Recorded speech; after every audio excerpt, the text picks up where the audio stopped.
கணவன் மனைவியுடைய வாழ்க்கை மகிழ்ச்சி அடைய வேண்டும் என்றால் மிக முக்கியமான அடுத்த தேவை மரியாதை, ரெஸ்பெக்ட். கணவன் மனைவியை மதிக்க வேண்டும், மனைவி கணவனை மதிக்க வேண்டும். கல்யாணம் ஆனதுல இருந்து மூத்தார வரைக்கும். ஆனா இன்னைக்கு 2 வருஷம் நல்ல கவனிப்பு, 3 வருஷம் நல்ல கவனிப்பு, 4வது வருஷம் இருக்கிறத சாப்பிட்டுட்டு படுத்துருங்க, அவ்வளவுதான். இல்ல மாஷா அல்லாஹ், அல்லாஹ் பாதுகாத்தவர்களை தவிர. இதான் நிலைமை. பெருநாளைக்கு கல்யாணம் முடிக்கிற முன்னாடியே 10 புடவை எடுத்து வச்சிருப்பாரு இவரு. அடுத்த பெருநாளைக்கு நீ போடுறதுக்கு இப்பவே புடவை வாங்க வச்சுட்டமான்னு சொல்லி அவங்க மாமியாட்ட சொல்லுவாரு.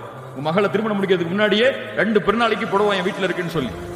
கல்யாணம் ஆனதுக்கு பிறகு போன ரமதான்ல எடுத்த புடவை ஒரு தடவை தானே கட்டுனீங்க, அதே கட்டுங்க பரவாயில்ல அப்படின்ட்டு போயிடுவாரு. 3 வருஷம் 4 வருஷம் கழிஞ்சதுக்கு பிறகு மனைவி கணவன் இடத்திலே அப்படித்தான், கணவன் மனைவி இடத்திலே அப்படித்தான். இந்த மரியாதைகள் எல்லாம் கொஞ்ச நாள் தான். அல்லாஹ் ரப்பல் ஆலமீன் நம்மை சீர்படுத்த